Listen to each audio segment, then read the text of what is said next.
方面的生活对了解。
awa kwesi oyo tokomosembola mabendelo kwa kozali eza na forme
Gimana?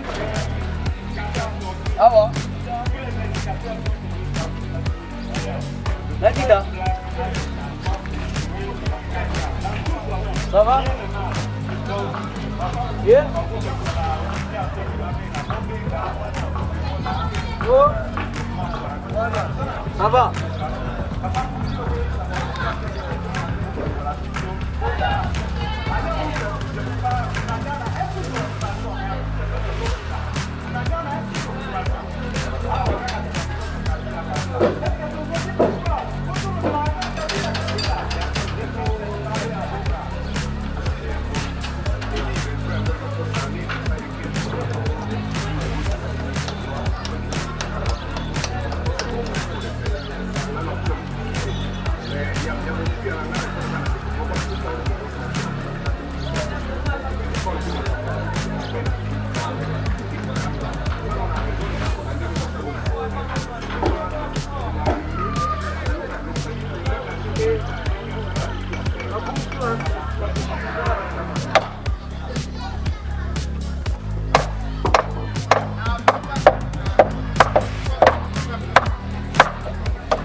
awa tozali na tronçon oyo ezali entre avenue Mbele na direction à Saint-Adrien, toujours sur l'avenue Kikwit. Donc awa tozali na PK 1 plus 380 tozo construire Dalo. Donc là beaucoup de tozo sala, c'est vrai que la fois passée boya beaucoup d'habitudes ezaki na noté et maintenant boya beaucoup de biso déjà toza presque na fait un misala ya Dalo, donc tozo construire Dalo, c'est ça. Dalo ezali ouvrage moko d'assainissement. C'est un ouvrage transversal à la chaussée. Azo zwa ba mai nyonso ezali na ngambu na amont, azo memango na aval. Parce que ba mai nyonso ezo uta na ngambu ya Ngaba, Makala, Basilembao, tout ça, ba mai wana nyonso il faut traverser avenue Kikwit et memango na aval. Raison pour laquelle ouvrage yo importance nango ezalaki azo ba mai wana nyonso kwa katisa. Déjà ba dimension oyo ezali retenu pour na ouvrage oyo ezali fait. Ils allaient plutôt prises en fonction de l'étude de Salamaki. Donc après l'étude de Menaki, on a compris que la dimension on a facilement pour la remettre en aval. Donc ouvrage est tellement mené, nous avons intérieur, dimension intérieure, largeur est à 4 mètres. Donc et puis hauteur est à 1,50 m. C'est déjà une bonne dimension standard et puis bien respectée pour que Maman soit écatissa sans problème. Nous savons que l'ouvrage il faut te protéger en haut. D'où protection en haut, il faut dépendre de la situation ils en aval. C'est-à-dire une direction ou canalisation qui na avenue à avenue Lukamawa. Nous avons, c'est prévu après Awa, nous attaquons cette partie. Donc il faut tout curer en haut. Et puis il y a un ouvrage vous allez prévu collecteur moi pour amener autour banda awati na direction ya Lukama pour que de protéger nani ouvrage na biso ya malamu to salia na Kikwit. Donc projet zali que il faut tout ça la canalisation moi ko emi mama itina se. Ndenge bo moni to comme na ba ouvrage d'assainissement. C'est-à-dire ce sont ba ouvrage soit et précédent ka projet soit et na suka. Mais bon, mon épisode déjà tout ça là Dalo. Et puis on peut déjà te bandi, c'est-à-dire nous allons vers les derniers virages à projet. Donc nous allons atterrir déjà petit à petit. Disons que jusqu'à la fin de l'année, il y aura déjà, on sera à une grande évolution par rapport au projet. Et dire à la misala peut-être Mickey, vous voyez, parce qu'il y a déjà l'enrobé qui est déjà aussi prévu. L'enrobé est prévu, au moins il y a Fikin, qu'on a déjà babongisi couche de base pour que tout attaquer déjà partie enrobé. Donc ce que je peux rassurer la population de la Bissozali que l'ouvrage projet toujours qui est vers la fin. Si tu comme à décembre, population Yangaba, il mettait Makala, déjà dans l'ouvrage dans Bango, beaucoup déjà rouler bien facilement. Donc tu as juste misala peut-être il y a pont où il faut que vous temps le temps béton à maturité, le temps de fondre la circulation. Maintenant on se contacte pour que le projet est ici. Voilà. On a tous allés que ton pont. Le pont où il y a plutôt commune. Il y a du côté gauche commune il y a Lemba, côté droit commune il y a Limité. Et puis ceux qui ont avancé vers sans projet tout ça dans la commune il y a Ngaba. Voilà, Maïwane Kaboli la commune non. Tout ça la pont où il y a la commune wana nyonso. Donc, pont est prévu dans le projet. Donc, l'autre ça là pour le moment. Nous aussi peut image dans le pont Loubefou. Pont c'est un pont un peu spécial parce que le moni j'ai déjà côté wana, c'est pas tous les ponts peut-être qui se font comme ça, mais par rapport à l'étude de ça là et c'est que pont est ça là donc tous allez d'abord le moni foreuse wana zali kuna pont azo sala na système ya ba pieux. Tous couler ba pieux. Sur le pied, on a couler semelle na biso. Semelle on a c'est quoi oya kozwa baculé de part et d'autre. Après on a ça la superstructure. C'est-à-dire la superstructure est allée partir à l'icolo ya pont. Donc tout ban infrastructure, ba pied c'est aussi de sali semelle nenga na lobby, to sali baculé après on a ça la superstructure. Voilà un peu ma partie et puis façon de voler na misala. Par rapport à l'estimation nous sommes presque déjà à la fin de la saison sèche, disons toujours dans la saison de pluie. Et vous savez, la saison aussi compte par rapport à la façon et à la si aujourd'hui c'est mis à pleuvoir, par rapport à peut-être un prévoyage qui planning nabino, la pluie peut être un obstacle. Mais nous disons que nous avons comme à la fin de l'année, nous aurons une très grande évolution par rapport à Misala Nyonso Tozosala, quel que soit le pont, quel que soit, parce qu'il n'y a pas la même équipe pour les Osala na pont et on est au Sala Koto, non. Les équipes sont éparpillées. Il y a nous qui sommes ici au Dalo, quand on finit, on rejoint le pont là-bas. Nous sommes dans la Wangambu, tout ça, tout Kaboli de façon que Misala est kendé de façon simultanée. Tout cela, très souvent, conseil toujours du point de vue civisme. Donc, Batou, tout ça, il a ouvrage, tout ça, la conscience, tout ça, la Congolais, Bandeko, Nabiso, s'il vous plaît, nazo beta c'était. Tout ce que ça, l'anzela, tout coulé béton et chaussée un peu derrière moi. À peine, je crois, après 3 heures où béton est kangami bien té. Mais un motard s'est permis à coller béton. Vous voyez que Atiki, ligne pneu sur la chaussée, c'est pas propre, c'est pas bon. Nous donnons encore du travail à réparer panneaux. Les alliés vraiment pas si ming, il est toujours un civisme na bandeko. Baka niveau za ba poubelle té, ba chaussée les alliés sika kotumba moto té, nyonso wana vraiment nous obéta c'était makasi bosunga biso té mais tozo misunga parce que ouvrage les alliés biso nyonso ba komona. Bon ba difficulté déjà derrière vous là-bas il y a eu boulot moko ezaki biso temps ebele qui a régi des eaux van na eza na se ya mabele. À chaque fois il faut protéger. Il y a des poteaux avant de banda ouvrage ya Dalo o bozomona fallait déplacer plutôt un poteau qui était là au coin on te déplacer qui en et puis la fibre optique tout ça bango nyonso chaque fois ceux qui doivent pour ça na bango bayaka va intervenir et puis te évoluer. Donc c'est pas une zone un peu on a partout, la canalisation est partout, on a ça à chaque fois on a attentif faire tout le team là pour que tout ça là bas dégâts.